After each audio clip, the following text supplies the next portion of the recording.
So hello everybody, I'm Gabriel and I will be speaking for the TSO business. So I'm part of RTE. RTE is a French TSO. So basically, what are the main missions of TSO? First mission is the operation of the grid, making sure that all the voltages and all the flows are right on the grid, and optimizing the operation, making sure that at any time there is a path between generation on one side and load on the other side. Second mission is to make sure that at any time there is a balance between generation, supply and demand. We are not the only player there. The suppliers do their part, but at the last resort, at the last minute, we are responsible for balancing the system. And last but not least, we are responsible for adapting the transmission system toward the energy transition, making sure that we can build new lines, we can replace existing lines, and we can decommission some lines when it's necessary. For example, when there is installation of offshore wind farms, we need to be sure that the system, the grid is there to accommodate that. Next slide, just a summary. Electricity system are big interconnected system, and France is in the middle of the regional continental Europe electricity system. And so the main message here is that most of our challenges are very much linked to the challenges of our neighbors and colleagues. But what about these challenges? We have two kinds of challenges. One kind of challenges is related to the grid itself, the network, our infrastructure, making sure that, for example, that about the cooling of our overhead lines when there are flow going through and there is some solar radiation, the overhead line is heating and there can be some security issues, making sure that our power stations are not flooded. So that's one of the challenges on the infrastructure, for example. And we have also some challenges on supply and demand, balancing the system. The demand has been climate sensitive for a long time. We know that for heating and cooling, but the supplies becomes very much climate dependent when it comes to wind farm and PV. So that's one of the other challenges that we have. And what we do, we have two complete ecosystem to make sure that we can perform the studies for the grid and for the adequacy on the other part. And here we have an illustration of this ecosystem for the adequacy, the supply, and the balance of the supply and demand. What we do, we have climate data. We transform this climate data into energy data with conversion model.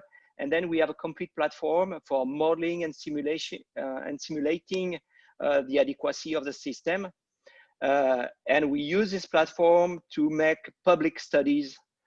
And based on these public studies, some political decisions are taken. So this is very important for us that both data and the simulation itself are very transparent, because transparency is something that is needed for trust in good public decision when investing public money. That's why our simulation and modeling engine is open source. This is very important for us to make good decisions and to build trust upon these decisions.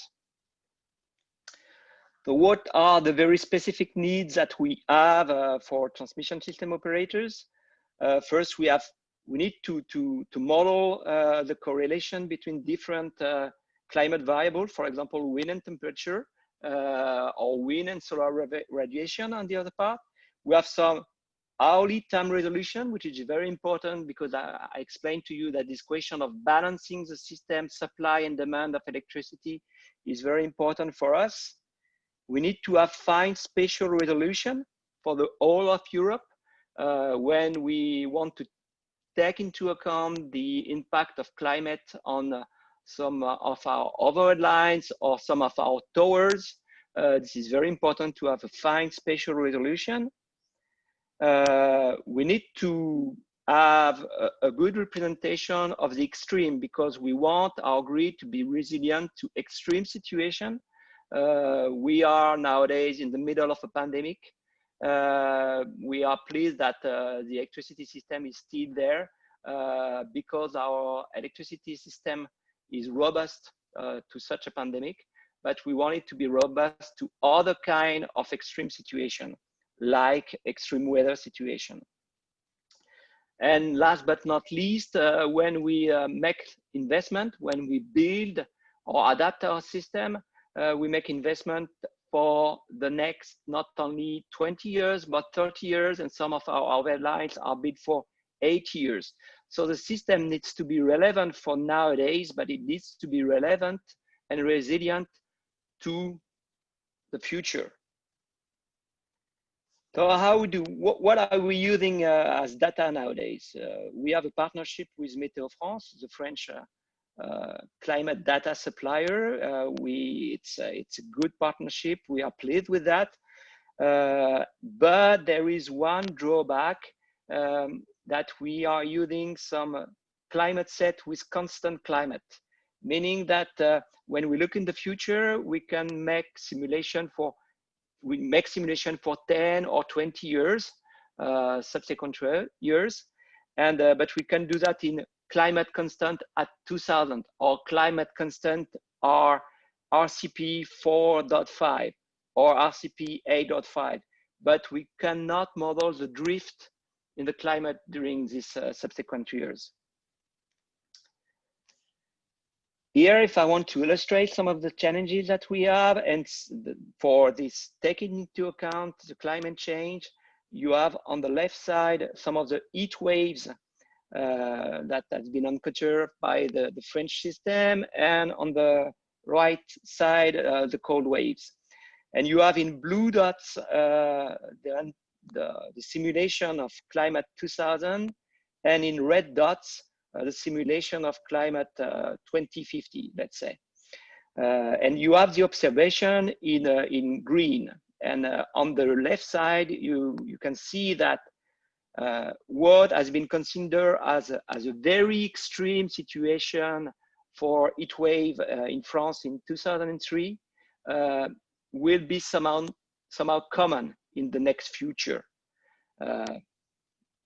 Every 2 years, there will be a heat wave longer or stronger than the one that we had in 2003.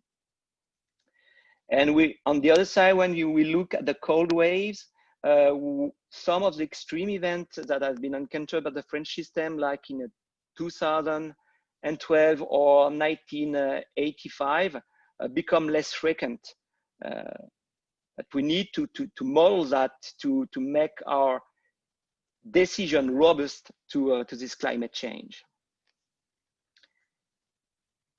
Those are some of the very specific data that needs to be evaluated for us. We need to be resilient to flooding coming from the rivers, from flooding coming from the sea level rise, some submersion as well. We need to take into account soil wetness or dryness, which is very important, for example, for our underground cables. So we are very pleased with the situation with Météo France nowadays, but we need to diversify our climate data to be more robust and to consider more sources of uncertainties. My key takeaway messages will be that you will notice that the two main activities of the French TSO, we need to have good modeling for the network challenges and the supply and balance challenges. We have some very specific needs when it comes to fine space and time resolution. But more important than that, we believe that if we consider all the challenges in the coming years for the electricity domain, for the power sector itself, we only believe that a strong and international collaboration is up to the task of dealing with all the issues that we have. That's why we believe that open source and open data is a very strong platform to enable a very good collaboration and sharing of investment and maintenance of all the tools and modeling and simulation engine that we need to take into account climate change. That's why RTE is one of the founding members of LF Energy. LF Energy is a Linux Foundation Energy.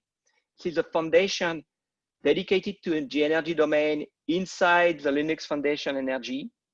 And we need collaboration based on that. So this is a call to action for others that would like to join us inside this initiatives. We have been joined by other TSO and a lot of SME or big companies. And I believe that even for this symposium, this is good to exchange and to look at that. And I know that my colleague Laurent Dubuis will be there.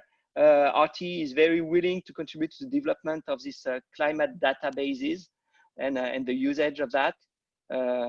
So please contact us if you want to collaborate with us. That's all. That will be my key messages. Okay, thank you very much, Gabriel.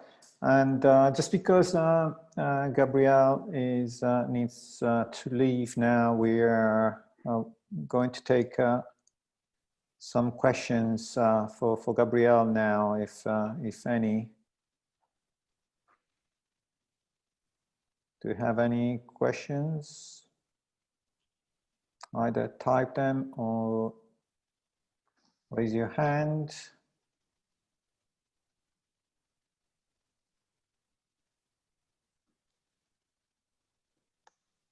Let me check. We have questions on the chat.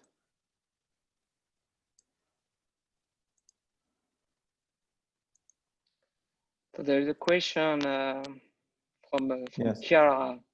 I'm curious to better understand in which way your decision-making process is using different information from current climate, example, temperature and specific time and place, and the one coming from climate projection. Example, changing in statistic or climate, or maybe for the current climate, you use only statistic, not temperature and a specific time plate, but a statistic of this event over many years in the past. May I ask, for example, Laurent, who is our main expert on the domain, to enter that? I strongly believe that his answer will be very more accurate than mine.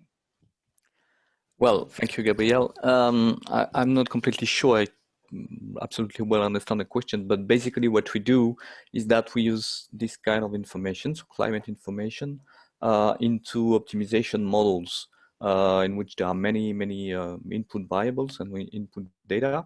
And so for doing that, we in practice, we try to simulate the behavior of the electrical system over one year, a complete year.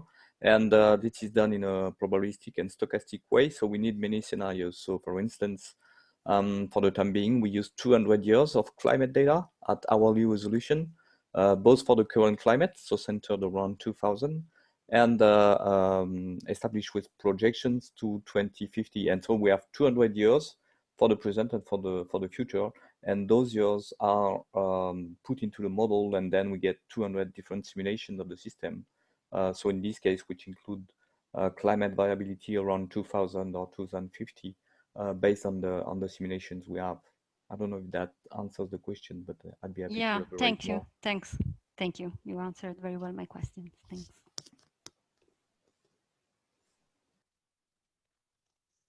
Okay, very good. And maybe we take another question if there is one.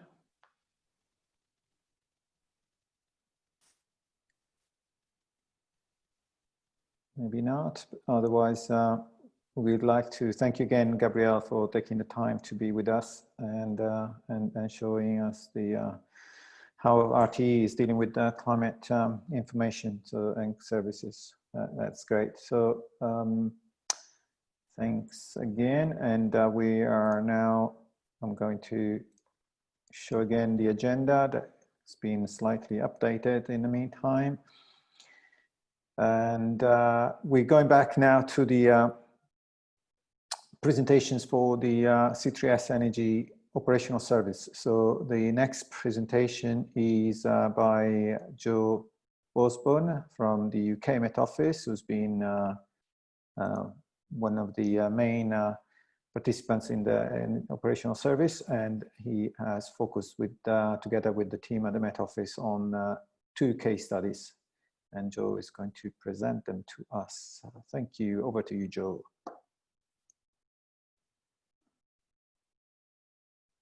Good afternoon, everyone.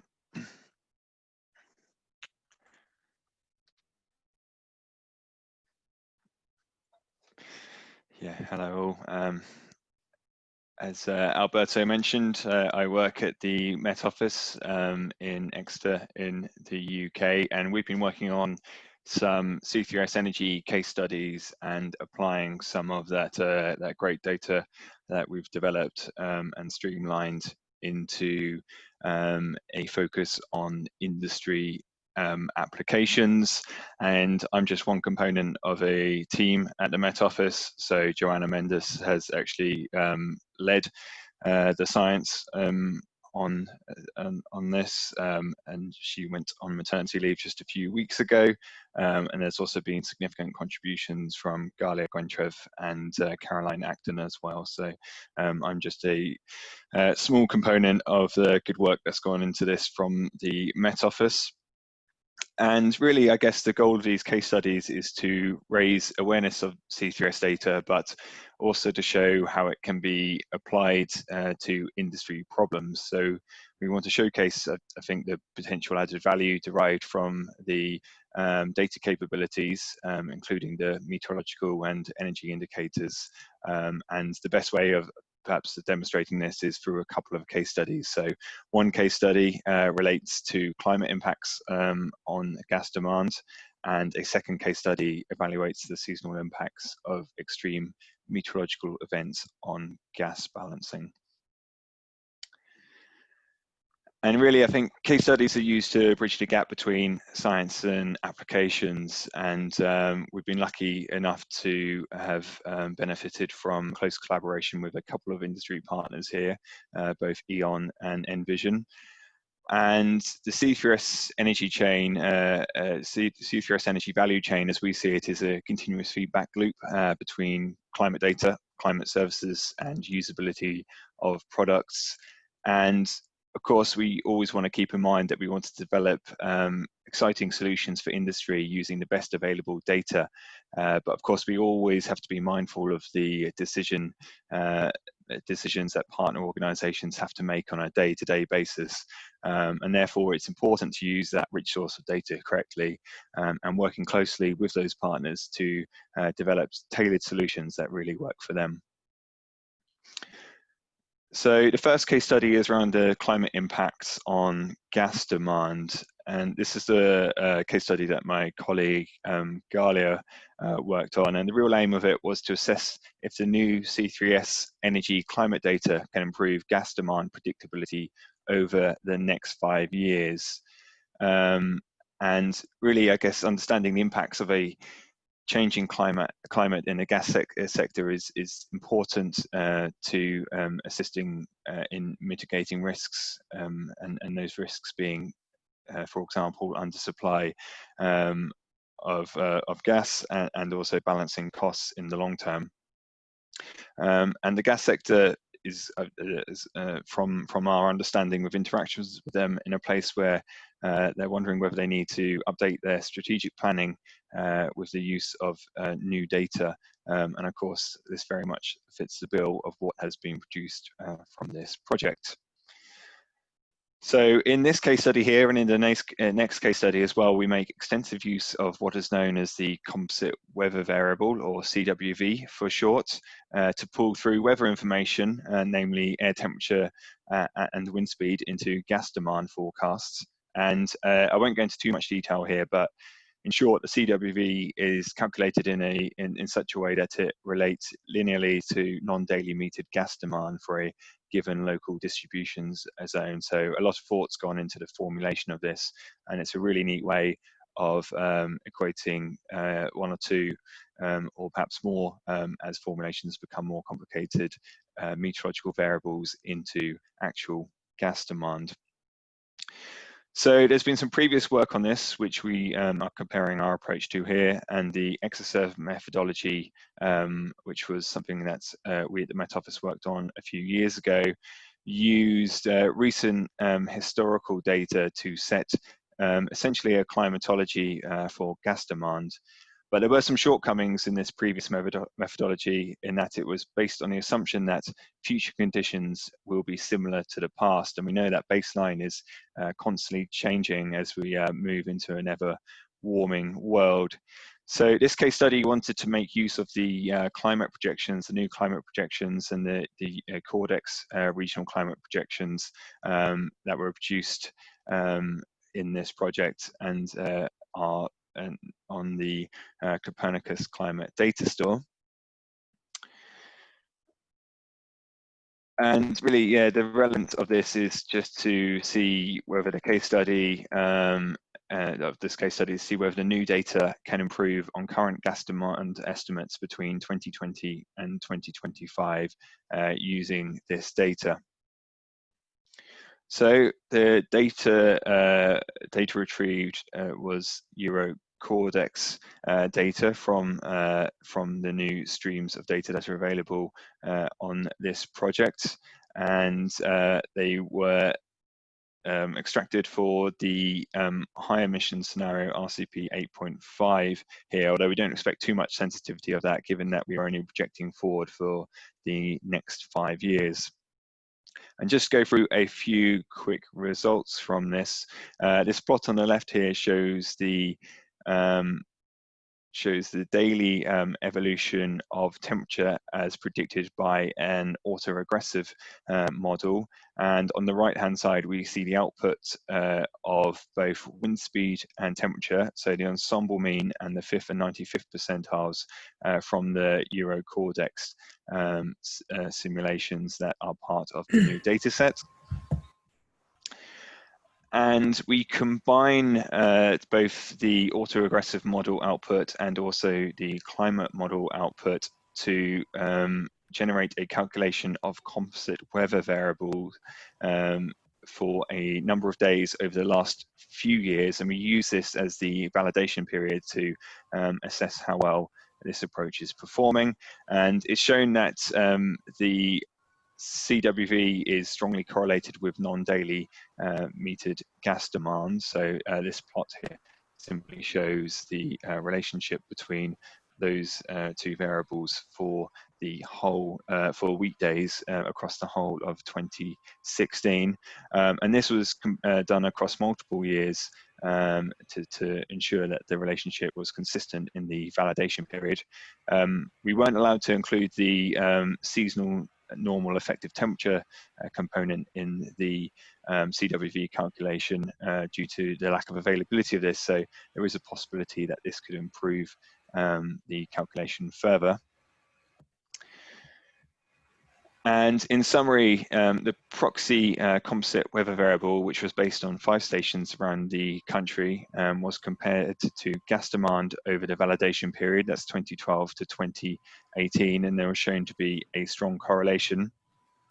Although it was difficult to confidently state here that the new Cordex projections data available should be used instead of the existing calculations, and that was purely due to the inability to do a like-for-like comparison.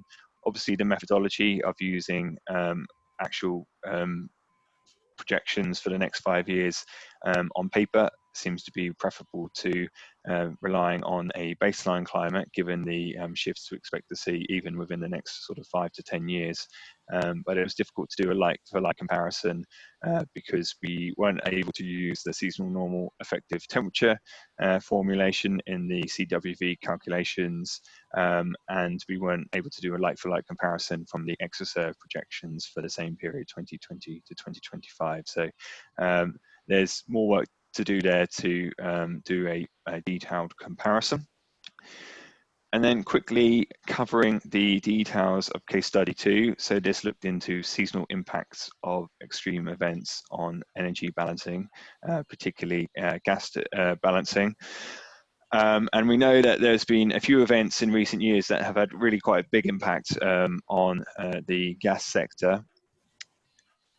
And that has motivated this case study to see whether the new data that is available that has been generated by the project, whether that offers some insight into these significant events that have impacted the gas sector.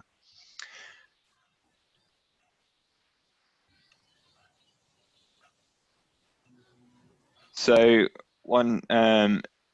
so just quickly to go through the methodology of this. So we identified a number of high impact events, and our approach was to see how well the ensemble mean seasonal model hindcasts that were produced in the project correlate with ERA 5 or observed reanalysis for both wind speed and temperature, which which go into the CWV formulation. And if there is an indication of skill, we then calculate daily CWV based on seasonal daily forecasts of temperature and wind speed for specific sites in the UK. And using that CWV, we then calculate gas demand at daily resolution for the period that is being forecast, and then determine if the gas demand forecast offers an improvement over just using climatology alone. So initially, rather than focusing on a particular event, we focused on a traditional winter December, January, February season with a 1-month lead time, and the new data available to us helped us conclude that there was some skill in forecasts of 10-meter wind speed and 2-meter air temperature forecasts.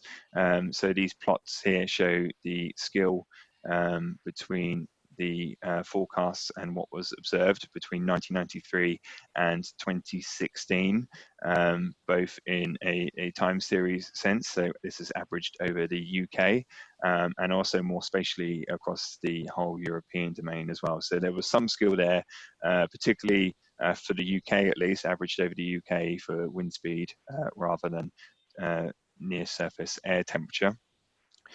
So that was just as a sort of validation step to ensure that there was some skill being seen in winter mean forecasts.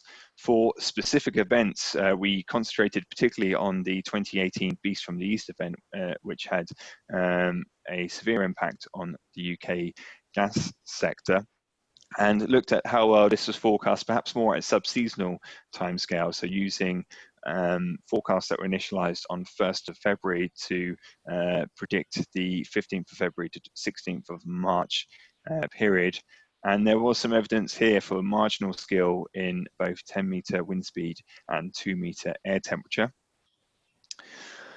And using those forecasts of both wind speed and air temperature, we then calculated composite weather variables, much like we did in case study 1.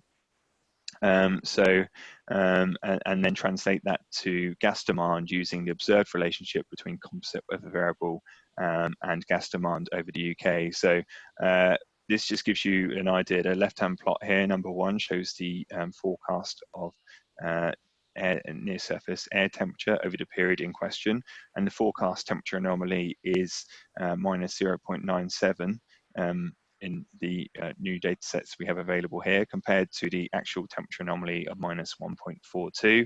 And using the observed relationship between CWV and gas demand shown in plot 2, we're then able to calculate forecast gas demand, which is shown in plot 3 by the green line. And you can see that it is a closer match to actual gas demand shown by the orange line than using climatology alone, which is the blue line. Obviously, it doesn't pick up on the peak of this, but we wouldn't necessarily expect that to, because it's probably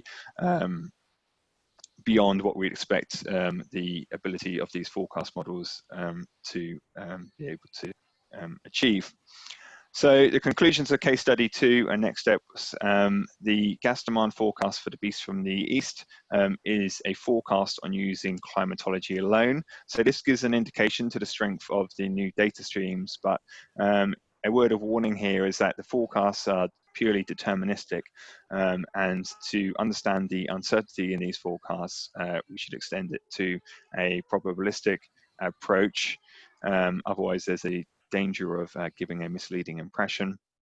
And even if end users, so we need to engage a little bit more with the industry partners on this. Even if they're not familiar with working with probabilistic data, we should probably work collaboratively moving forward to pull this through into the data that's being used, so offers extra insight into a probabilistic approach and all that can achieve. That's everything from me. Sorry, it was quite a brief tour through those 2 case studies, but yeah, I think there'll be an opportunity for you to ask me questions later. Thank you for listening. And again, as others have said, thank you to the C3S-Energy team for all their efforts on the project. Thank you. Thank you very much, Joe. Like in the previous session, we are going to hold questions at the end, so please note them down. You can also write them on the chat now, and we will take them at the end of all the presentations. And moving now to the next presentation, I'm just going to share the screen again just to show you where we are with the presentations. So next presentation is related somehow to the case studies that Joe has been talking about now. And I understand Sarah has been collaborating on these case studies, and so we're fortunate to have Sarah Palmer from E.On in the UK to talk about climate data use. So over to you, Sarah, if you'd like to take the screen and present.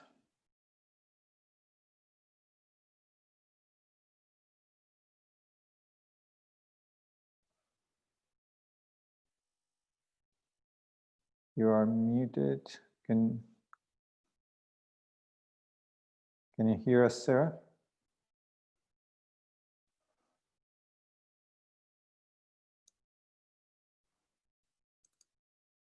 Maybe some technical difficulties with the connection or the Zoom.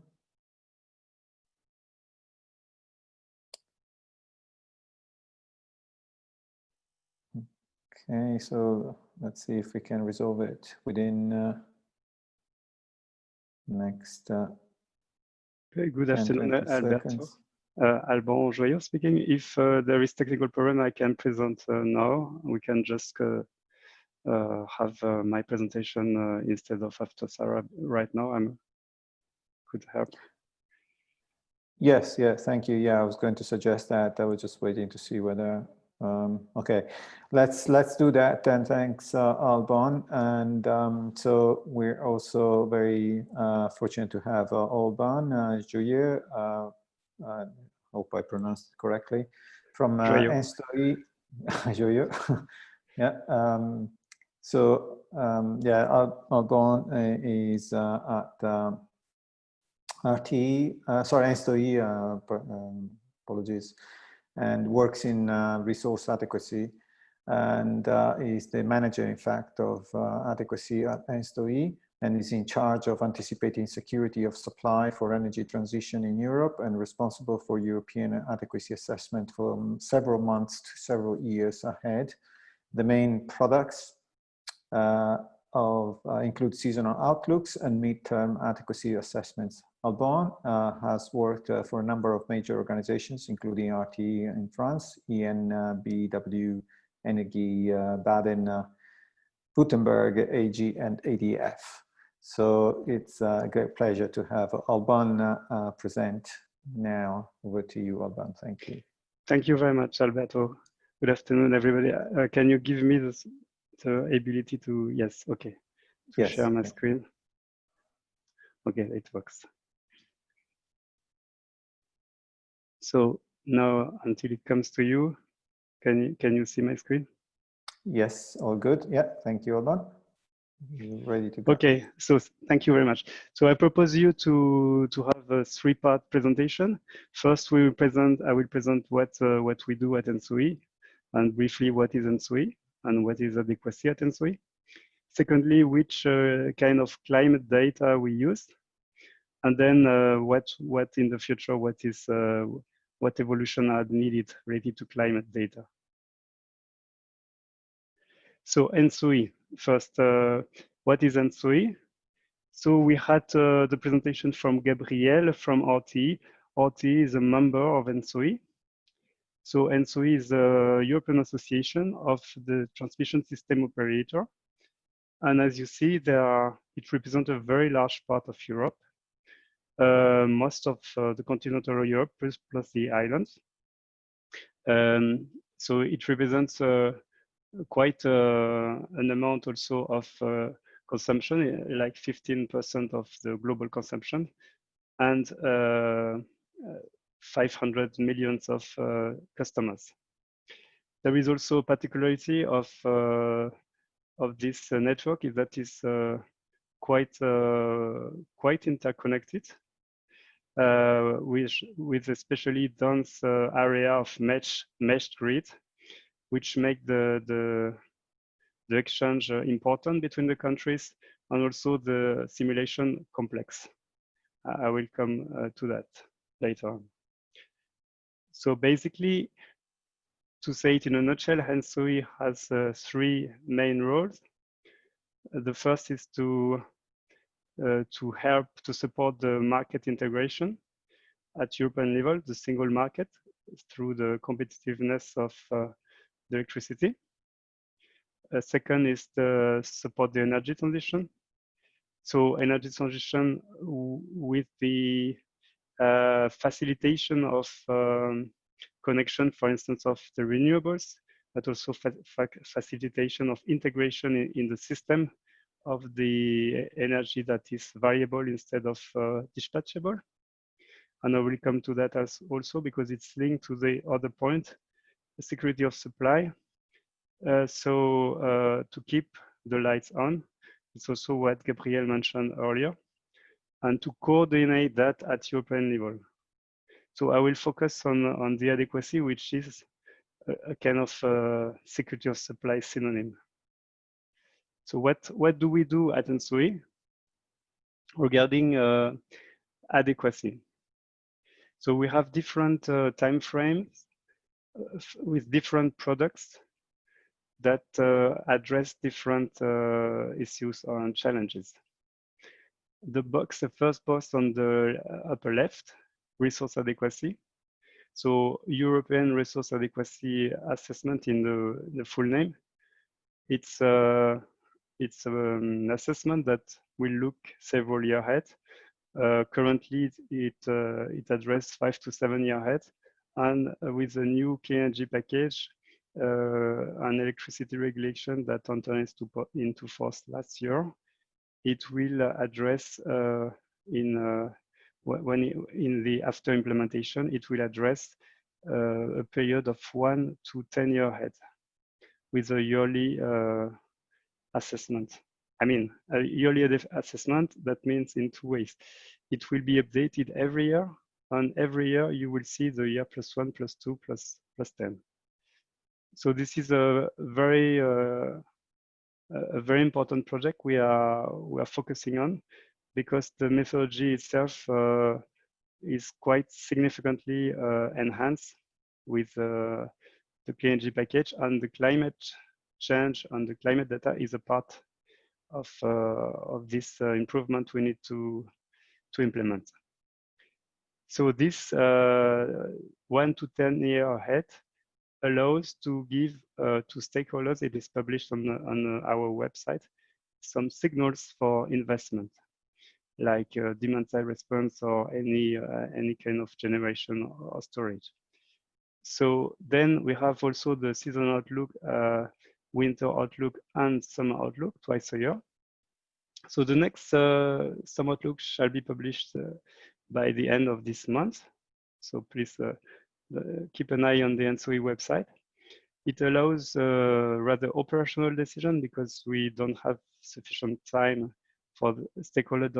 They don't have sufficient time to invest or to take complex decision in investment, but it's rather operational decision like updating the maintenance of generators, for instance, to allow having more available generation during the peak period, and to adjust to adjust the system. And then we have the week ahead until day ahead, which is a kind of fine tuning with the latest updates based on the weather forecast, while the other seasonal and resource adequacy, they use statistical weather data from what I will explain you later on from reanalysis of historical data.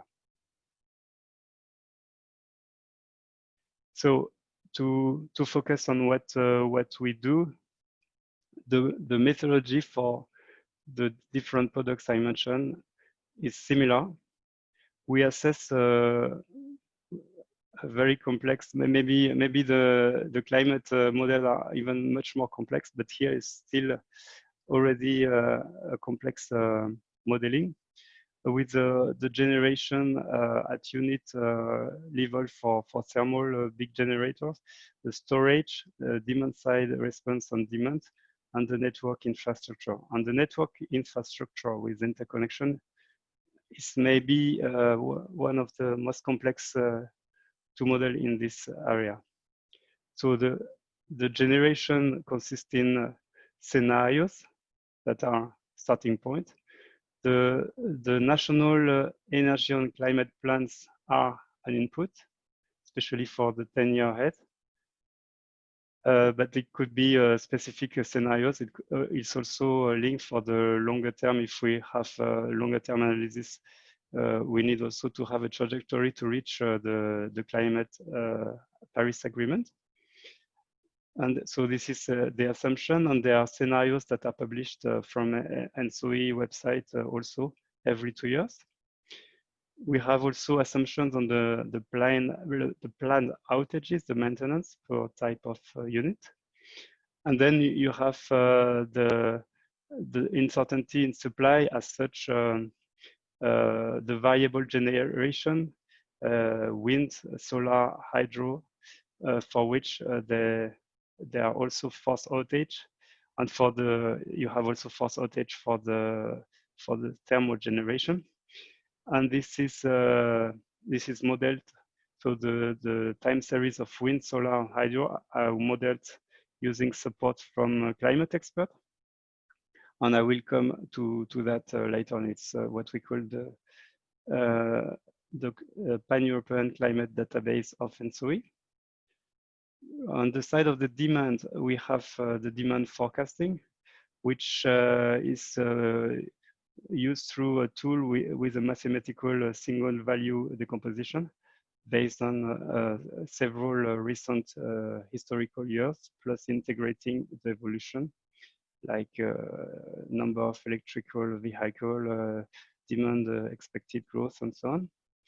Then we model the demand side response, which is a topic that we need to further investigate how to size it, what is changing across all Europe. And we have a main uncertainty for the demand, that is the temperature.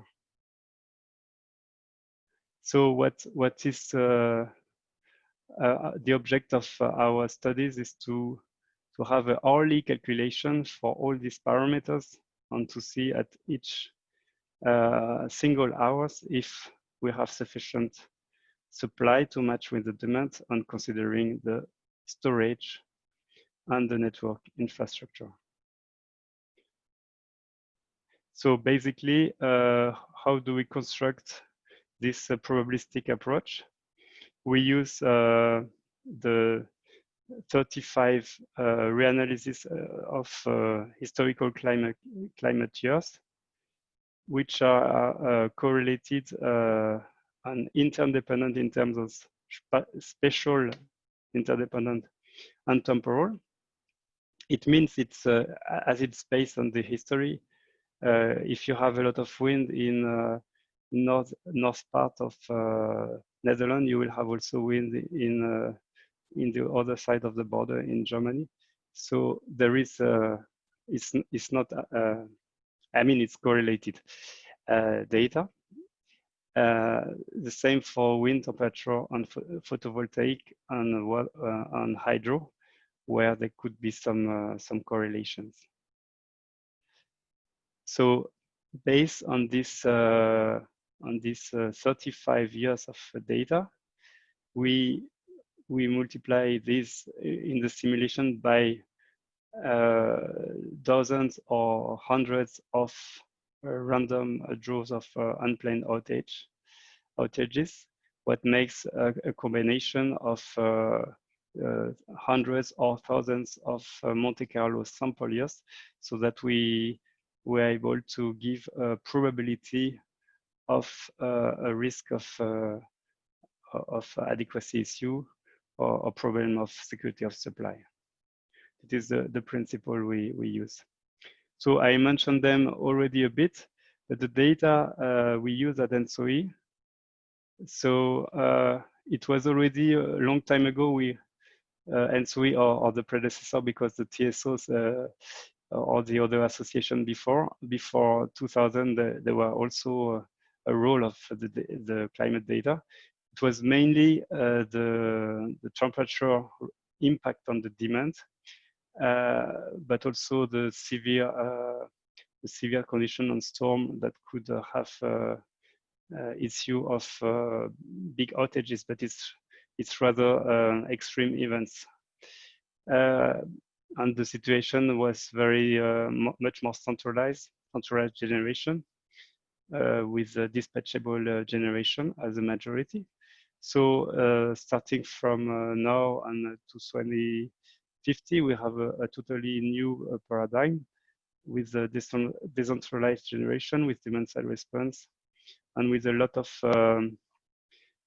change that are due to, some of them are due to the climate. So basically the photovoltaic, wind, and the consumption are the main one. And for that, we need to have sufficiently robust data. So the current data we use, they are the 35 years reanalysis made. So we have prepared this database with different weather and climate specialists. So at ENTSOE, we are definitely not climate specialists, but we need these inputs. So we have currently a set of data for the wind onshore, offshore, the solar irradiance, photovoltaic on concentrated solar, and the temperature, the nebulosity, the hydro at different levels, so the river, the lake, and the pumping. So if you zoom, I think I had in appendix there. Okay, so I will. I had a bit more detail on that. What I want to say that it's for all this data, we have a high granularity need, as mentioned by Gabriel. So we need our hourly resolution in terms of time, but also in terms of spatial resolution. We need much more detail than country level. So we have it can be a sub-region or district level depending on the data we have today, and we are facing with the climate change the need to upgrade this data, because all of this data, they are based on reanalysis, and the different presentations that were held before are really clear on that point, that we need to have a consideration on a new projection of the climate data. So what do we need? And it's my conclusion. So today I've shown you the limitation of our data. By the way, our data set is published in a first version under the midterm adequacy forecast on our website, but will be published in a most extended version in the coming weeks. And we make yes, don't hesitate, I can circulate the link later on. So for the future, we need to have climate change consideration in our data, not only for the European Resource Adequacy Assessment, but also mainly for this one. We really need to consider this climate change that impacts a lot adequacy, as you will have less a cold wave and more hot waves and drought potentially in Europe. So we start and we want to continue working with the different climate experts and with you on that. We need a holistic approach, same to have the correlation between the different parameters of weather data, but also to have the spatial and temporal correlation of a single data. So that's very important. So it's true that if C3S has a project which gives more details and more granular data, it can be very interesting for all of us. And it's similar to what Orti said at the end. So we are really willing to explore all the possibilities in those directions. So I think that was my conclusion, and I would say thank you very much, all of you, and Alberto, for your attention. Very good. Thank you very much, Alban. That was a very nice overview of the activities and the problematics with the climate data. I'm sure there is going to be a few questions for you, but if we can ask everybody to write down the questions on the chat, and we'll take them at the end, or if you want to write them down on your piece of paper, then you can read them out after the presentation. So thanks again, Alban. Thank you. Just an information, Lucas, yes. As I have other meetings and I couldn't attend after 3 Brussels time, Lucas Galdikas, sorry, will replace me. He's the expert on climate in my team. Excellent. Okay. Okay. Would you like? Thank you. Yeah. Would you like? So I will have to leave. Yeah. Can you take a quick question now, or there's one question from? Yeah, Laurent? one question could. Yes. Yes. Okay. Can you remind us what reanalysis? You said 35 years of data you are using. Yes, it's from the historical year 1982 until 2015. Yes, if I'm correct. It's exactly based on historical data across all Europe. Okay. Okay. Maybe. Okay. We can. I know you are in a hurry now, but thank you very much, Alban, for your presentation. It was great. And good to see you again. So we can now move to the next presentation. We have now Sarah ready. Yeah. So Sarah Palmer again from E.On. She's going to tell us about climate data use. So hello, Sarah, over to you. Thank you very much. Okay.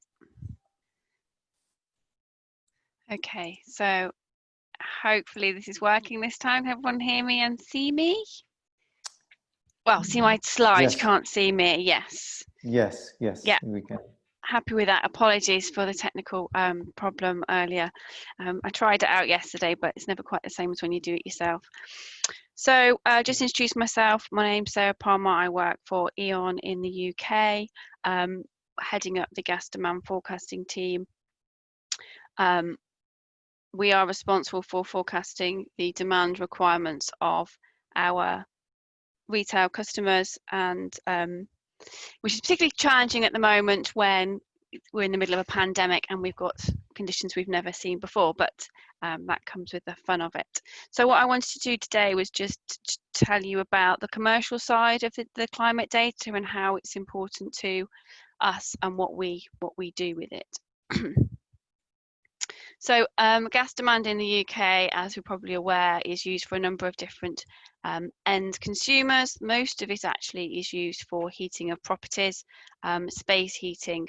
So it is extremely sensitive to temperatures and weather, as we're familiar with and I've heard a few times. We see quite a big difference between the demand requirements for the winter and the summer.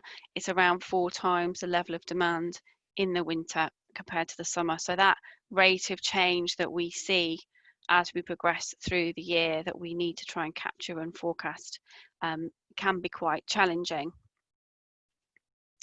And what's quite important to us is that we have that view of the rate of change of demand as an underlying seasonality.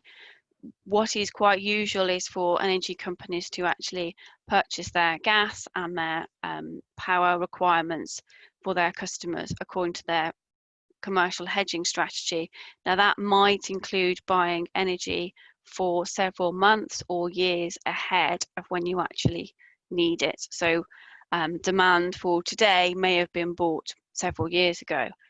It's obviously only sensible to buy an expected amount of demand for a day so far ahead against a seasonal normal view of weather. So you will buy that against that seasonal normal, against the seasonal normal price. And then as you move closer to the day and the outturn, you will get a sense of actually, are the temperatures going to be warmer or colder than on the day? You will then buy more volume if it's colder than the day, quite obviously, to increase your requirement. But what we'll also find is that prices in the wholesale market are related to price, and the expectation is that your price will probably be more than you initially paid for it. All other things being equal, clearly market prices are subject to a number of things in the wider economic environment, but weather is one of them.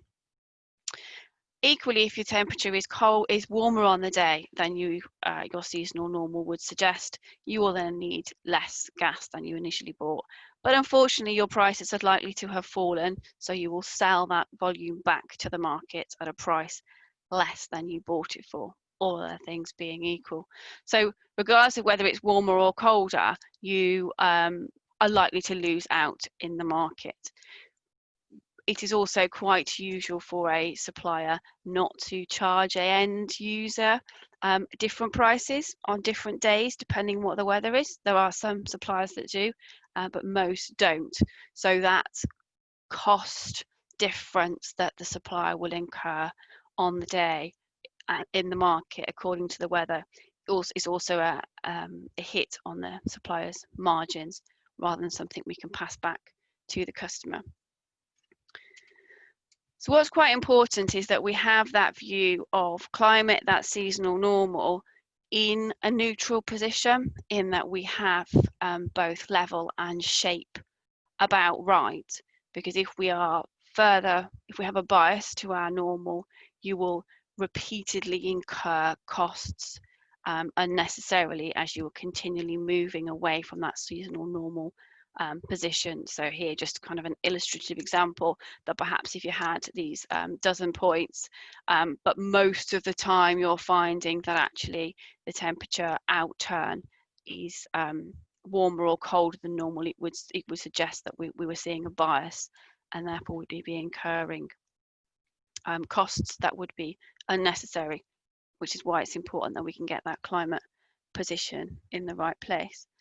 And that's true both internally for a commercial organisation like ourselves, but as been touched on by a number of other presenters, there's a wider planning piece for infrastructure, and the gas industry work closely with CWE to determine actually what is the right level of the climate average going forward. We have seen a decrease to gas demand over the last few decades. Some of this potentially is climate driven, and then quite a big portion of it is behaviourally driven. And it's important for us to be able to try and strip out the two where possible, so that you're planning around the right changes at a network level. Not something that we necessarily do in the UK for E.On, but other areas of E.On across Germany, and obviously planners within the UK are doing that. And it's about making sure you have the right investment. You don't want to over-invest in capacity that you may not need. But also, as well as that seasonal normal position and getting that in the right place, one of the things that's very much of interest to you is those extremes that we might see. And Beast from the East obviously has been mentioned a few times already today, but just an illustration for you about how much impact you can have on gas demand on the day. So the end of the February, early March in 2008, compared to the following year, the same period, there's a 2019 demand was down 40% compared to what we're seeing in 2008, which is obviously a huge differential that needs to be planned for. But the question really is for ourselves as a commercial organisation, but the broader industry of, well, actually, how likely is that event? And that helps us understand the cost and the value of it, but also then any the value of any risk mitigation. I mean, the usual risk mitigations in the risk cycle: accept, avoid, reduce, or transfer. So we may choose to accept them if they're not very often, and just be aware and make sure our financial planners particularly are aware that these things can happen. They may not happen very often, but they may happen. We may choose to transfer it, something like weather insurance, to say, well, if we as a commercial organisation are hit by these extremes, then we've got some insurance against that, or there are other actions. But what is really useful is to understand how often and how extreme they are, so we can put a value to that and do the supportive risk modelling. The other piece that is quite new out of this work for us to understand is that longer seasonal piece. We very much have a challenge of moving from that seasonal normal base to looking at the actual weather outturn and reacting to such things like Beast from the East, and understanding, well, when is the right time to start moving our position from a long-term average towards something that's more like the outturn. And that seasonality piece that's been worked on is going to be really interesting for us to look at a bit more. We've not really had a chance to too much yet, and understand, well, actually, is it giving us enough of a signal to make a commercial decision on, or is it still so uncertain, which is kind of what we found with longer term forecasts before. They're not certain enough for us to make a commercial decision on. So that's probably the bit that I'm most excited to have a look at. The longer term climate piece is clearly key to the wider industry, and it'll be good to do the next evolution of that. That's me, thank you.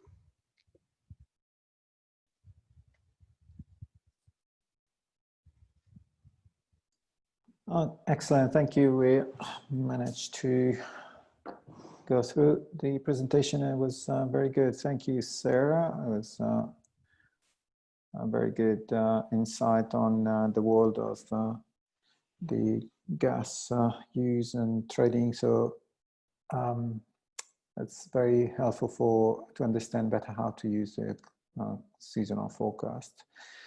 And so the as I said, we'll take questions at the end. So we now move to the next speaker, and sorry, just a second while we switch over.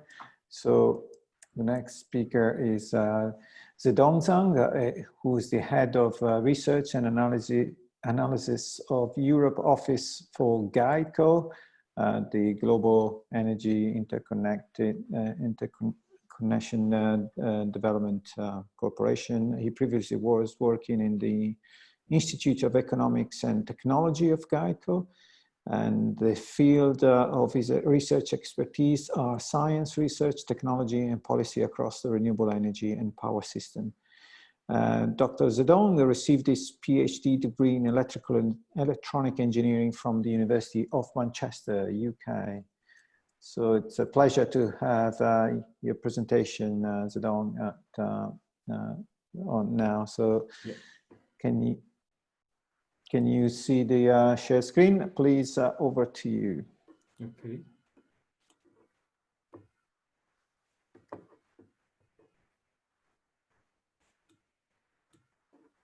Is it working? Yes. Yeah. If you could, can make it just. Okay. Yep. Yep. Okay. Thank you, Mr. Alberto. It's my great pleasure to join this webinar. Thank you for inviting me, and good afternoon, ladies and gentlemen. I'm Zedong Zhang. I have done my research basically on the power system. I come from an NGO named Global Energy Interconnection Development and Cooperation Organization. In a word, we are an NGO community committed to build up a global power system.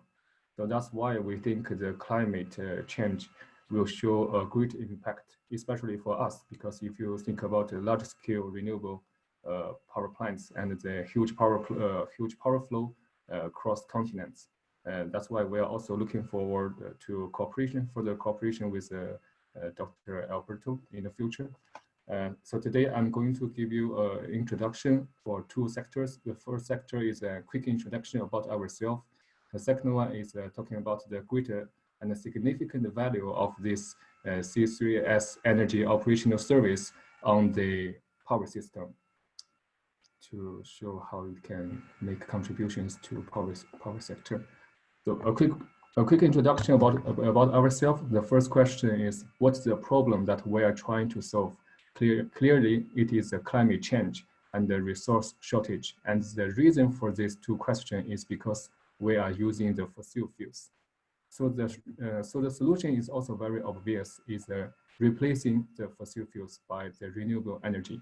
However, there are two problems. The first one is that the global wind and the solar resources are not evenly distributed. Certain areas has much more better resources. The second one is that such renewable energies are intermittent and fluctuating. So the solution for that is constructing, if we really want to achieve a large-scale exploration and the efficient utilization of such clean energy resources worldwide, it can only be achieved by integrating the clean energy generation into a global interconnected grid. So that's why making GEI very important for the to achieve sufficient and stable supply from wind and solar energy. And if we look at it in the future, here is some idea from us. The most important thing is about the first one is about the demand. So we are going to see a huge expansion of demand in the future. For example, in the 2050, driven by the electrification of transportation sector and the heating and cooling sector. And we're in for the energy structure, we are going to see much more renewable energy from solar and wind in the 2050. In this case, compared with the 2050, we're going to see the solar energy will be increased by 60 times and the wind energy will be increased by 20 times.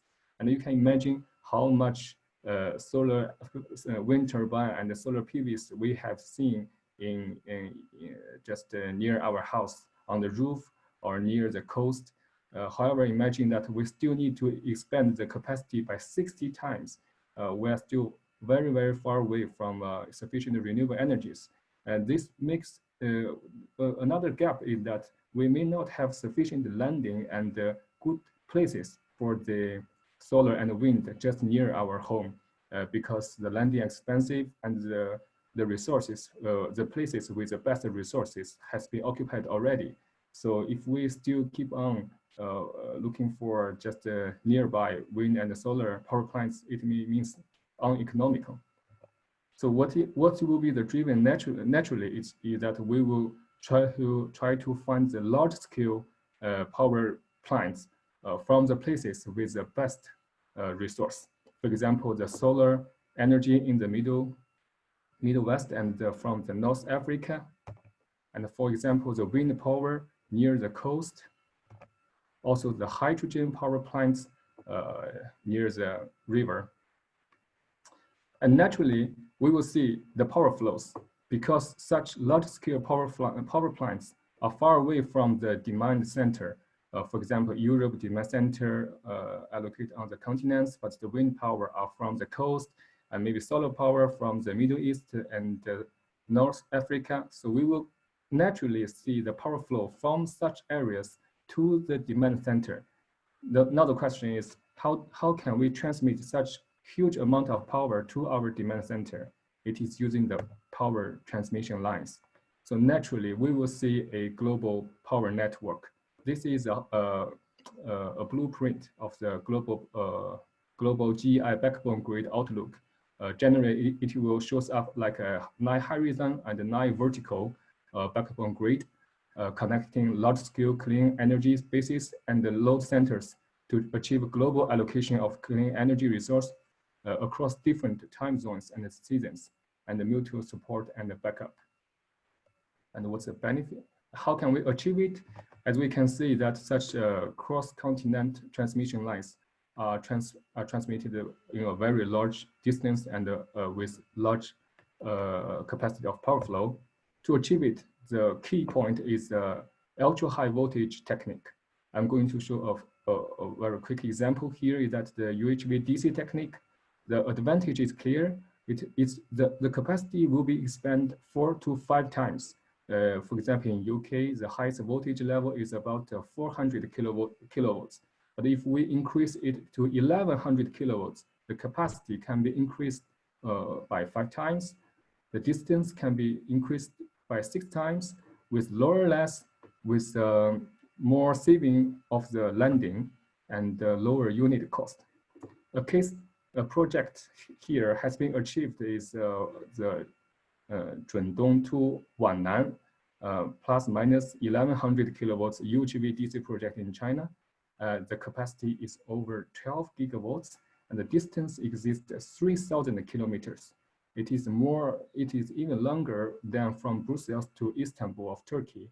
So this technique really making the global energy interconnection possible and feasible. And in China right now, we already have around 24 such projects. And we have proved that such technique is reliable, feasible, and economical. So it's time to really think about the global energy interconnection. So the essence of GEI is clear. It is a smart grid, the UHV grid, and also the clean energy.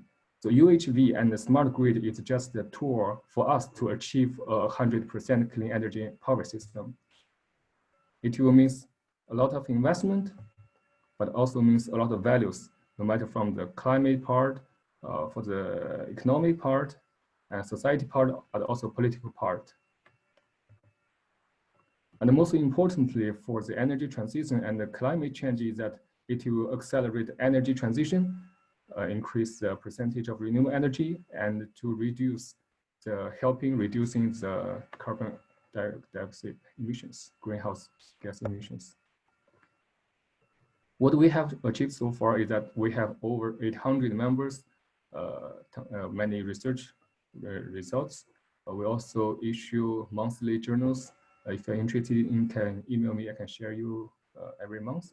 We have already designed MOU with other organizations like WMO, UNFCCC, UNDESA, ENTSOE, many other UN families and other organizations. we have activities. This is our annual conference. We also hold activities in COP25. We're going to host the same activity in COP26 as well, which will be co-organized by WMO. You are very welcome to join us because I know many of you are climate part experts. So now I'm going to talk about the value of the climate change service for the power sector. I'm not very familiar with the whole energy sector, so I'm only going to talk about the electricity sector. Based on my understanding, the C3S-Energy Operational Service will produce reference data sets for climate variables based on the ERA5 real analysis. Subsequently, energy variables will be generated by transforming the climate variables using a combination of statistical models and the physically modeled data. So this is the final results, the energy data we get. And what I'm going to emphasize is the significant value of such energy data for the electricity sector. And I'm not going to go to the details. It's also because GEIDCO is focusing on the project and long-term planning. We don't have the real-time operational of power system. So I will give a bigger picture about the value in 4 aspects: long-term planning, power system operation in real time, infrastructure and equipment, and finally the economical impacts. The first one is long-term planning. The most important part is for the climate change. This is ultimate goal. And the climate change will,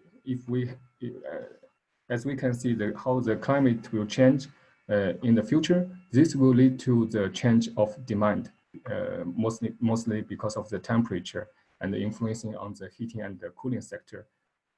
However, if we have to see the change of demand, naturally we will see the change in generation. And currently the generation are not all from the renewable energy. Most of them are still from the fossil fuels. So naturally we will see the greenhouse gas emission in the future. And this means means that we have to think about, do we need to adjust our climate goal or roadmap? Maybe we need more renewable energy as we expect, because the climate change is also happening. We need more, there might be more greenhouse gas emission in the future. Another thing that if we want to achieve the climate goal, how much renewable energy is required? This is about we are talking about installed capacity. This is about how much renewable energy, how much wind turbines or PV panels are required. Because their capacity is a combination of the energy required, but also the capacity factor. If we can see the climate change, and it may influence the irradiation or wind speed in the future, it will mean a difference in capacity factor. So it means we may need different number of wind turbines in the future. The third one is the possible change of the resource map. Maybe we will see a shift of the best resource places, the places with the best irradiations or wind speed. We may see a shift. So, and this will therefore means that a shift of the power plants. And this will lead to a change in power system as well. The two important part is, the first one is the topology. The second one is the network planning and upgrade. I can give you an example here. This influence is more clear in a large scale. For example, right now for the Europe, we can see extensive network infrastructure projects in the north part because of the offshore wind expanding. However, maybe in 10 years, we will see the wind speed may decrease in this area, and we may see an increase in solar irradiation in the south part. So maybe the power system projects will shift from the north to the south. So this will mean a difference in the topology. Another one is that I read a paper from Dr. Alberto, is that for the Australia, for the Australia, with the increase of irradiations, etc., we will see the power output from the PV increase by 25%. And if we are talking about slow power plant, it is fine. The lines can be overloaded. But if we're talking about the transmission of the power energy from the whole country and share it with through long distance, then 25% of power flow is a huge amount. And we have to make such planning ahead of time. So it means we have to understand what's the impact of climate on our power system. We may need to upgrade our power lines, or we need to reinforce the number of power lines. In a word, it is important to understand the influence of climate change on long-term planning of renewable energy power plants, but also the power system, so as we can optimize the socio-economic benefits. The second one is the power system operation. Because the temperature will change, we will see a different summer and winter demand profile. We may see less heating requirement in the winter, but more cooling requirement in the summer. And this is important for the power plant customers, owners, because they have the maintenance period for the power plants and the power grid infrastructures. Currently, because summer usually has less demand, so most of the fossil fuel power plants have their maintenance period during the summertime. However, in the future, if we see more cooling requirements, such maintenance period have to be distributed over the whole year. Another important thing that is for the combined heat and the power plant owners, because if the temperature increase, it will mean less heat requirement in the winter. So it's important for them to achieve decouple of the heat and the power, because right now the generation of heat and the power are combined together. But if the heat demand is reduced and the power demand increased, they have to achieve such ability via investment of bypass turbine or storage, heat storage, such facilities to achieve this function. So the climate change service is important for CHP power plants owners to understand the influence. The third one is a power system operational planning, because right now we are having more and more renewable energy to balance the demand and the generation. The system operation is becoming more and more important. And one great example I would like to mention is Denmark, because Denmark has the highest penetration of wind energy in the world. So if we want to understand the future power grid, I strongly recommend Denmark. And we can see for them, they achieve such balancing operation by planning their power system 28 days before. So if we can understand the availability of renewable power plant 28 days before, more accurate the forecasting is, more accurate our future operation will be, and this will mean much less balanced cost. And so far, I think the most of the wind forecasting, they are based on two parts. The first one is based on the historical data. The second one is based on the real-time data. However, I'm not sure whether they have really considered about the factor driven by the climate change, especially when they, if they can consider this factor into their forecasting, a better forecasting will be means less cost. It's like if we buy a train ticket, if we book it sooner, the cost will be less. The third one is the influence of climate change on the infrastructure and the equipment. First one, as we mentioned, is the power output from the renewable energy, because we may see a change in the wind speed and the irradiation. So maybe the capacity factor and energy output will be changed. Another one, very, very important thing is the security and the property of infrastructure and equipment, because the heat dissipation and the insulation of transformer and the cables will change as the temperature will increase. And if the heat, especially for the heat dissipation of the transformer, if it's worse, then the oil will change to gas, leading to explosion, and finally the fire. Another one is for the wind turbine. Each wind turbine technically has their survival speed limitation, and if we see certain areas such wind speed changes due to the climate change, it will mean the influence for such wind turbines. And finally, it's the economical impacts. As we mentioned, the climate change can influence on the renewable energy power plants, not only the investment according to how much capacity required, but also for the renewable energy power plant owners, it's important for them to understand their return rate, considering the future capacity factor due to the influence of climate change. And for the power system, it's important for us to understand the investment according to the future planning, the maintenance cost, and the equipment life, and also finally the balance cost.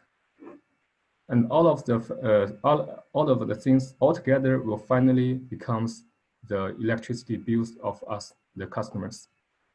So overall, the influence of climate change can be reflected as economical impacts on power sector. And if we really want to solve this influence from climate change and to achieve an economical way utilization of renewable energy, it is important and very welcome to join us to establish the global energy interconnection. Thank you very much.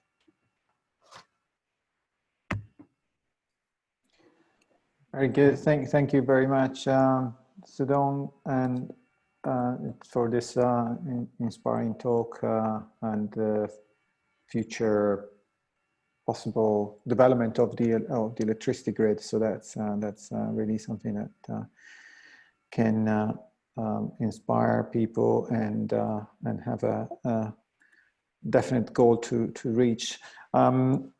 In the interest of time, we'll switch now quickly to the next speaker, but please keep your questions and start to type them on the chat so we can go through them more quickly when we get to this session later. After the next talk, which is going to be given by Matteo DeFelice, and Matteo is the Scientific Officer at the Joint Research Center, JRC, of the European Commission. He is part of the Knowledge for the Energy Union Unit and in the Energy Transport and Climate Directorate. His research activities focus on the analysis between weather, climate, and European power systems, with a focus on the interaction between water energy systems. So over to you. Thank you, Matteo, for your presentation here. Thank you, Alberto. So good afternoon, everyone. So my presentation will focus more on the role of data and their quality and their governance on the policy-making workflow. Let's say. Okay, so just a few seconds to define, to say what is our unit. It's a knowledge management unit. It means that it aims to support the energy union. Now, look at the European Green Deal in general, all the energy-related aspects. So, and to provide support in mapping and analyzing all the relevant knowledge for the entire directorate C, so energy and transport. So the idea was to, our role is supporting the policies and contributing to the policy document, and also producing and synthesizing knowledge and information. In these schematics, this is I really like this one because it tries to synthesize, in some sense, not the role of the GERC, but in general, I think all the role of the people that tries to derive from complex knowledge some actionable information. So I think this is very important for in many fields.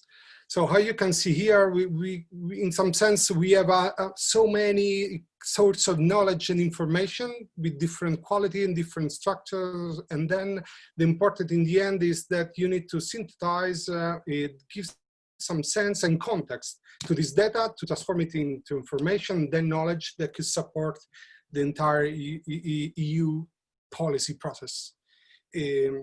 Of course, it's not always linear. There are some feedbacks here and there, but I think this is a very exciting and complicated activity.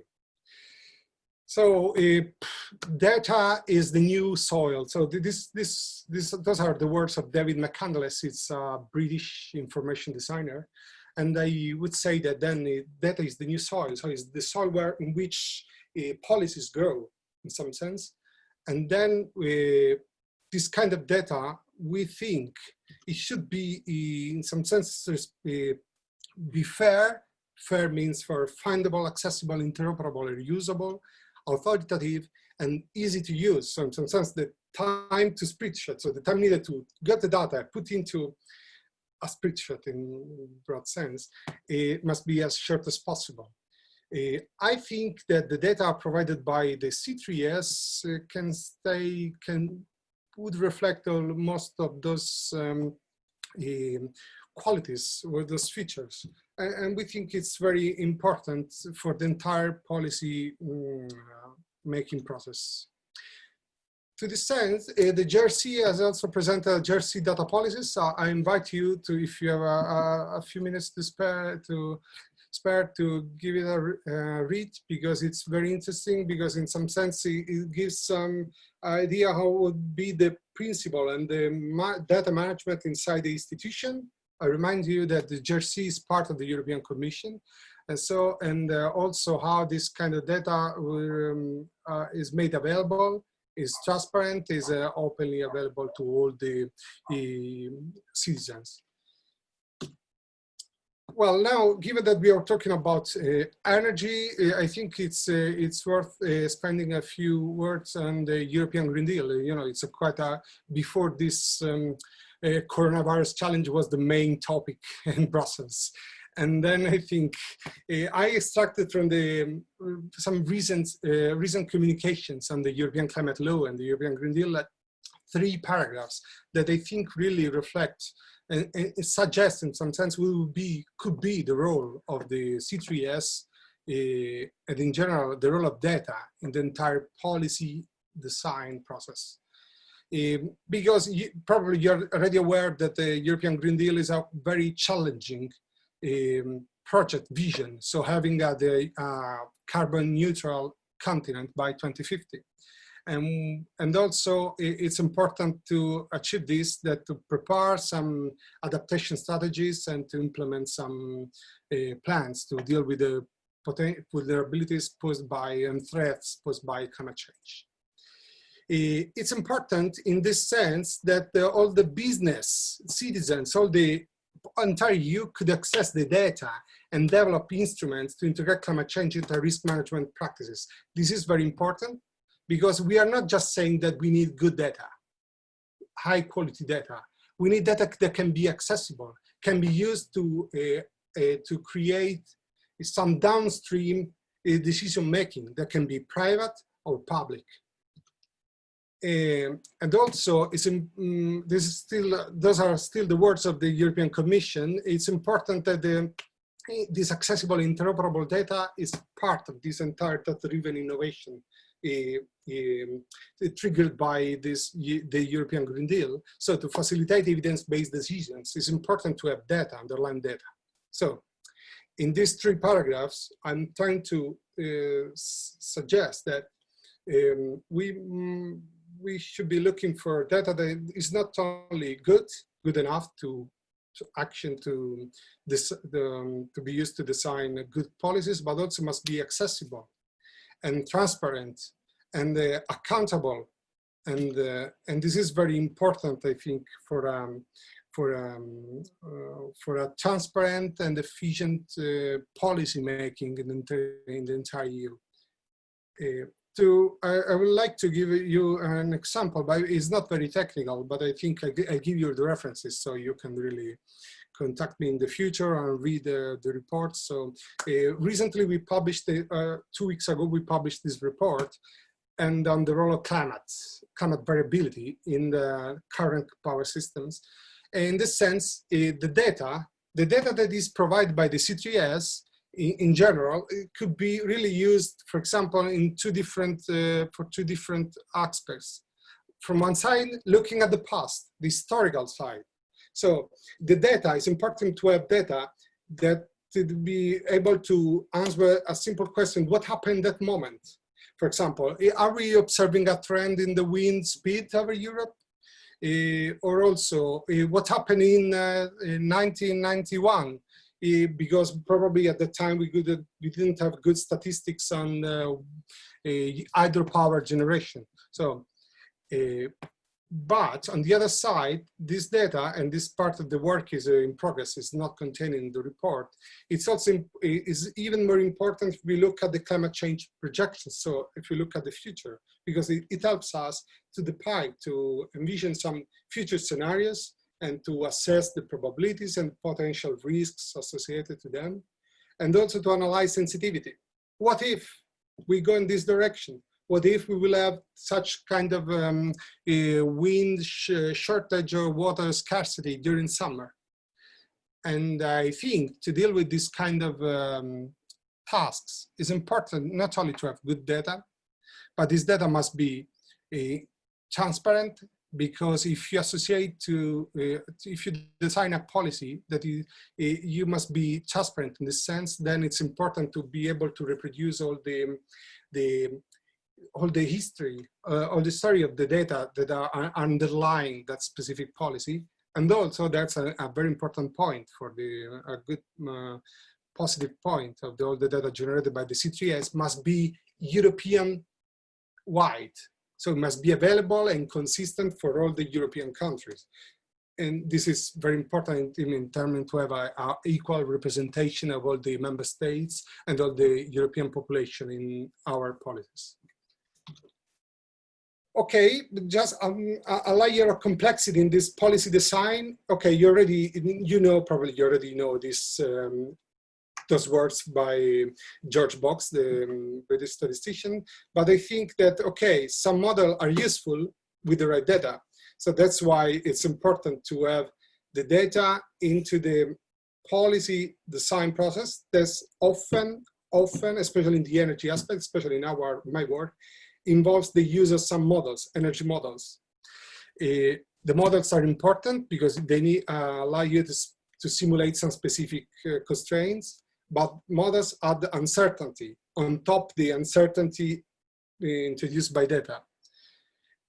So that's also a side point. Okay, we don't have time to discuss this here, but it's very important to keep in mind that, to try to find a way to communicate the uncertainty behind the data. And so this data must allow the reproducibility and the transparency of the entire policy design process.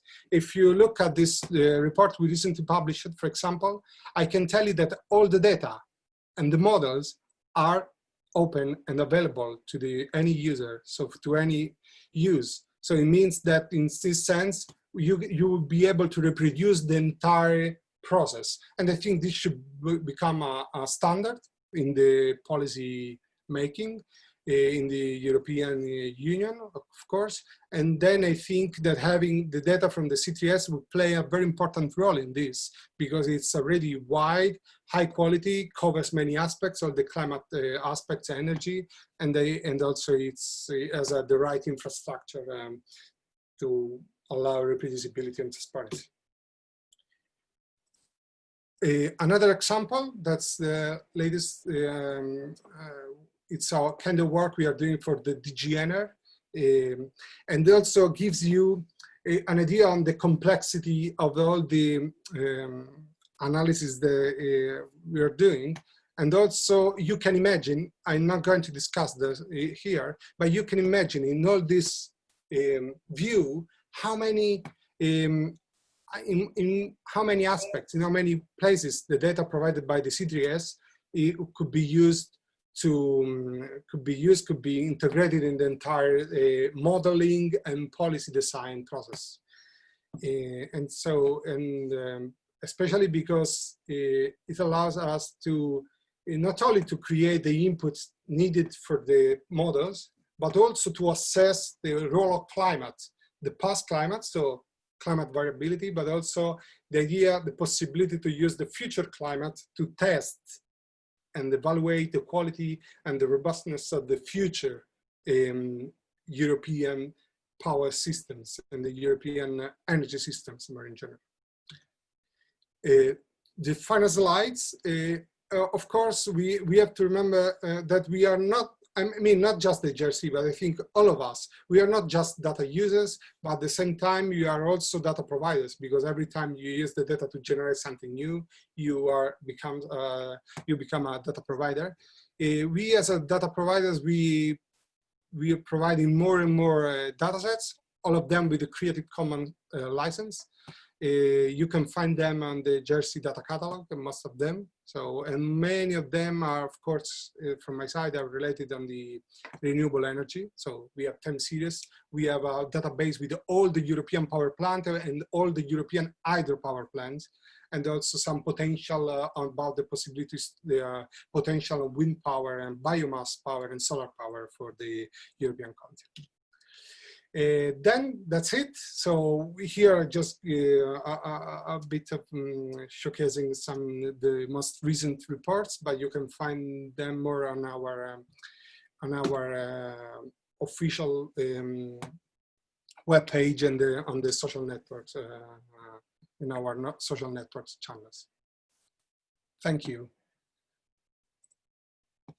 Thank you very much, Matteo, for this overview of the use of data and the importance of data for policy decisions, and how we can better collaborate also with C3S and other bodies. Obviously, yeah, this is like we've shown with the C3S-Energy, and what you're showing is related to Europe particularly, but hopefully there are lessons also for other continents.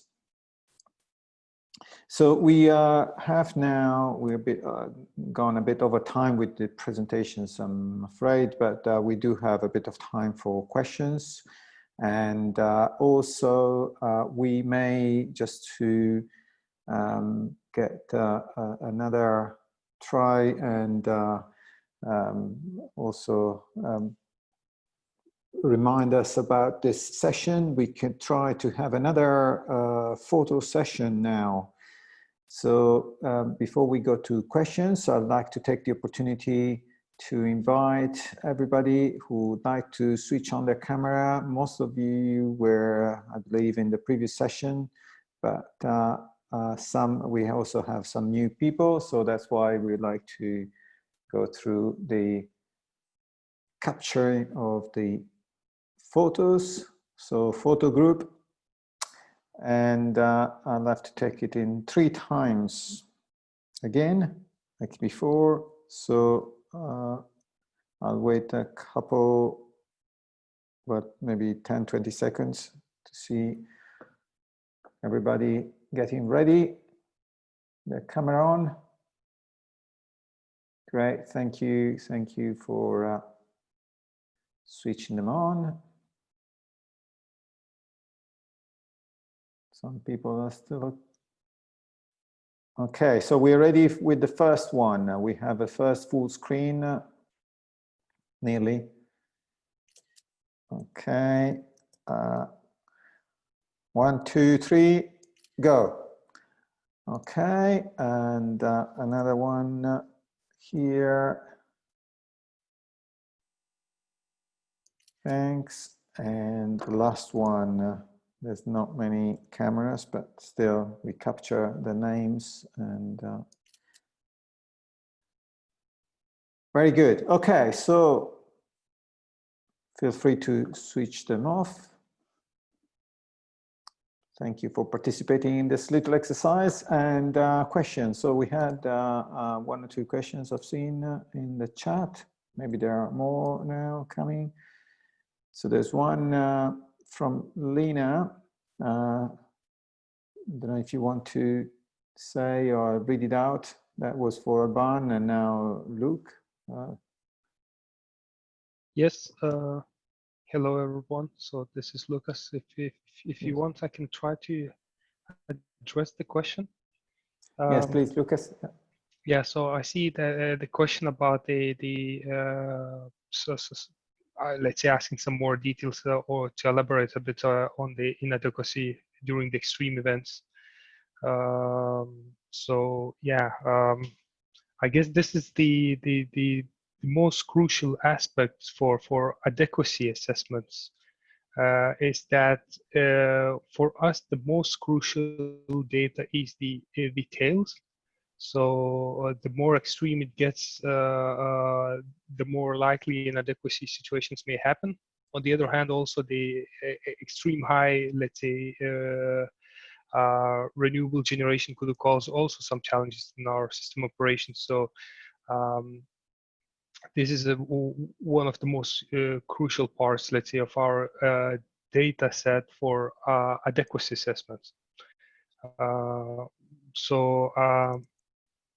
This could be probably maybe a short response to this question.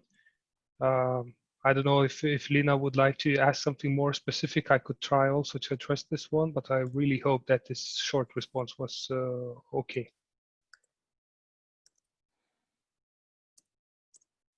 Okay, thank you. Thank you, Lucas. We have another question also, but more elaborate. And I'm not sure if it's directed to someone in particular. I don't know if Luna, Moni, would you like to address the question to someone in particular? It's related to trend of energy demand in this time of COVID-19.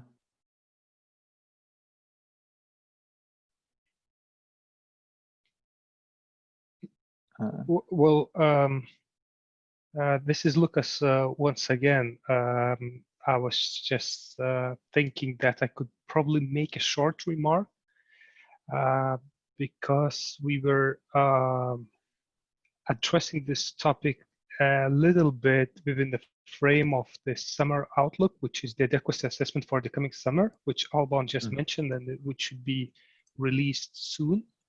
And yeah, the main point is that the impact, let's say, for the future is quite uncertain. We know what happened for sure.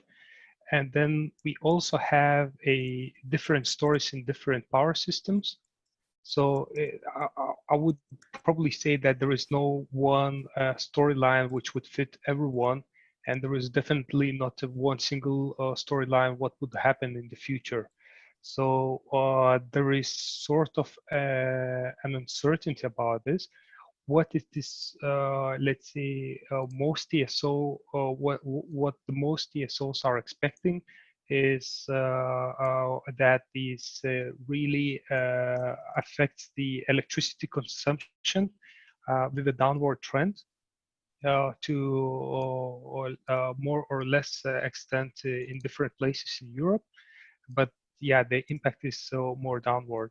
And in terms of if it's more looking for a specific impact, let's say assessment, many TSOs just do publish this information on their website with dedicated studies. I believe I saw maybe a month ago a quite nice investigation by National Grid TSO. So they show a particular impact of this COVID impact on the electricity consumption in their system. So I could maybe just give one as one of the links to this reference. And of course, they could check also various other TSOs in Europe on their websites for additional information.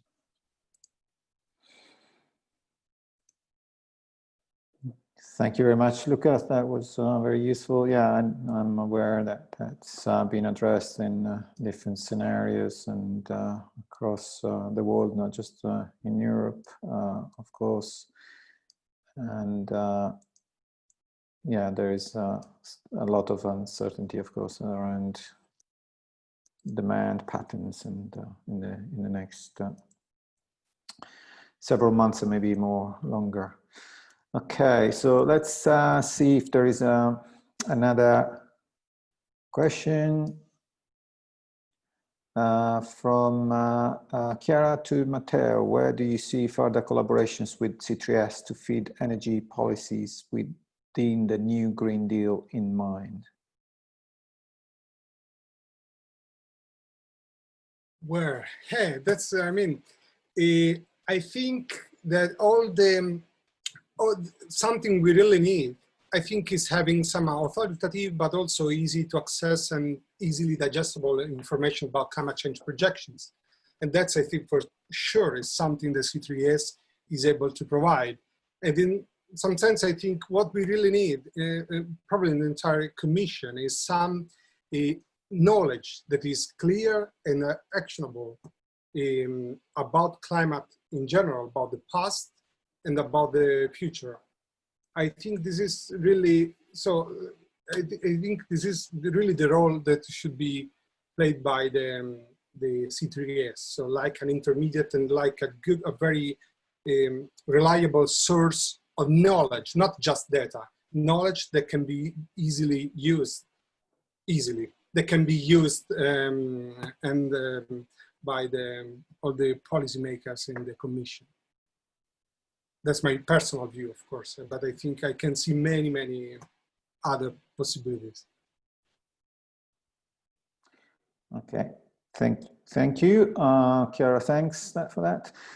There's a question from Thierry Odo. I would like to know, how do you communicate to end users the uncertainty linked to the use of climate models' future outputs? So this is a $1 million question.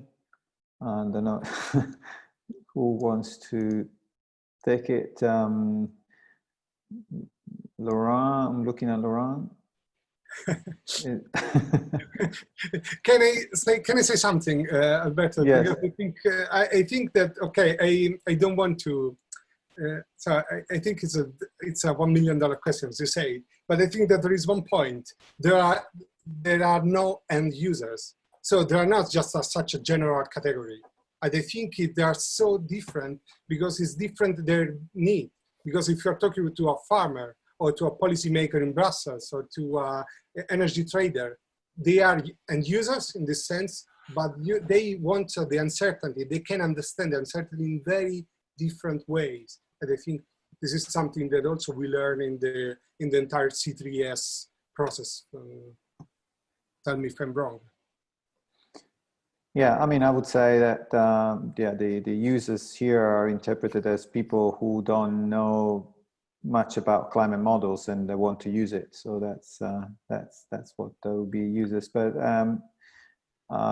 any speakers this afternoon is invited. And Laurent, yeah, you standing for Gabriel. Yeah, do you? Yeah, like I can. To say so? Yeah. Yeah, I can just say that I couldn't agree more with Matteo. We can talk about a user. We need to talk about many different types of users with different knowledge and level of expertise and so on. And I think the best answer to that question is that we need to interact with all those peoples very often in an interactive way to understand the needs and to communicate the results we're providing and the uncertainty associated with the products, but not only. And I think it's really a co-design and a co-development process that needs to be sustained in time.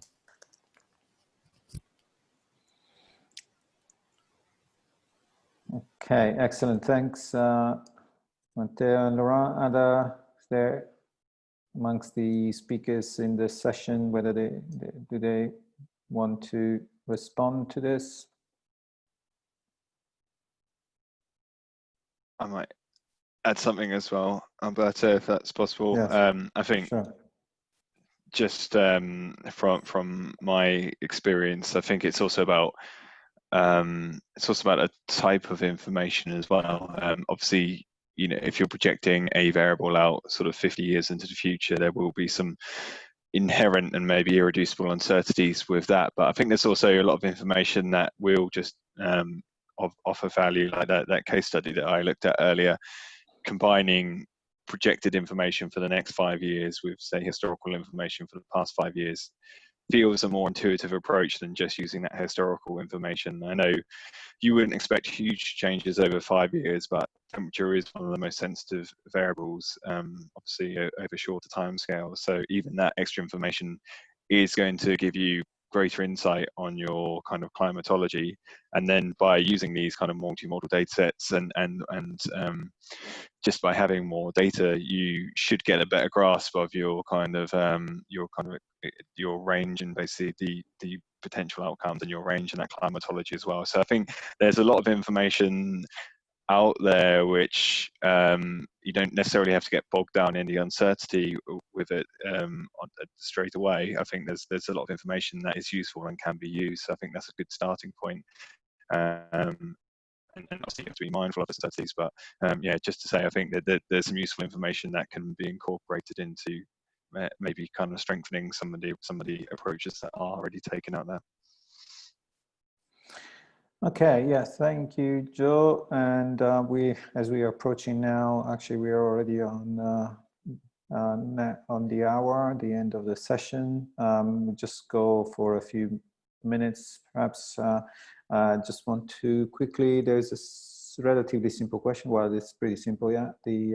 Just to address this, why is 100-meter wind speed not available on the list of variables on the seasonal forecast single field data on CDS? And that's simply because there is a lot of data that could be made available there, and it's not, but it's one of those variables that if requested by many people could become available.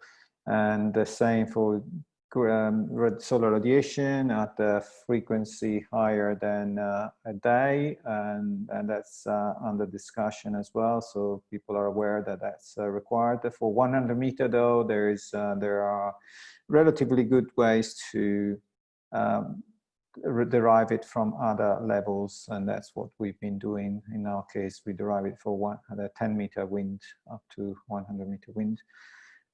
There's a few other conversations which is good to see going on, but I'm afraid that we need to start to wrap up. Before we do that, I'd like to invite you to respond to the last poll of the day. We got 3 simple questions, and I'm going to launch it now and give a couple of minutes to respond, please. If you could take a little time, and let's see if we can get, we have a lower number of attendees now, but if we could reach a 70% critical threshold, that'd be great. So questions are, how likely are you to keep using or keep abreast with latest development of climate services of energy? What's your level of understanding of climate science, historical data, seasonal forecast and projections? And for those of you who were in the previous session, would have noticed that this is the same question as before, which has a couple of purposes to be repeated. So please, you could go through that again. And then third question, how would you rate the current offering by climate services for the energy sector in general? If you think about what is available generally in terms of climate services. And we are nearly at 60%. If we can push it a bit further, we probably need 3 people to go to 70%. Can we make it? Nearly there. Okay, 75, 2 more people, and we are over the 70. Just another person. Or we can, great, 70%. So I think we can close the poll. Yeah. Thank you very much. Even 74%. So, and 76. Right, thank you. I'm going to stop it now. So sorry if you're in the middle of finishing. Okay, 76%, wonderful. And I'm going to share the results with you. So you can see, very likely, very good to see. Likely there's one person unsure. It's good. If you would like to know more, let us know and be in touch. What's your level of understanding? Medium. I think it's pretty much as before. So maybe a little higher, hopefully, after the presentations. And how do you rate the current offering? Sufficient for now, but should be expanded. Excellent. So let's stop sharing this, and thank you again for taking part in the poll. So now, just want to say a few final words again to thank the speakers for the very illuminating presentations and informative. So we got very good speakers today. We were lucky to line up such a great program. Also the level of interaction has been quite interesting. We're happy to continue after the meeting. And let me just say about the C3S-Energy service, what's going to happen next. I anticipated earlier that we are in the process of transitioning from a larger project into more continuation of the operational system. So the effort will be on maintaining the operational service and also to finalize the visual demonstrator that is going to be installed into the climate data store and toolbox as we discussed today. And so that's something that you will be able to continue follow through the websites and getting in touch with us. So the climate C3S climatecopernicus.eu or also through the webcouncil.org and WMC being the lead partner in the contract for the development of the operational service. So these are the photos that we've taken. As you can see, thank you again for participating in these two sessions. This is the first and this is the second. And we'll provide and make available, as we said, the presentation and the recording in the next several days. Cannot give you the exact date, but we will be available. And but thank you again, all the speakers and everybody for participating in this session. And please keep in touch. Bye bye for now.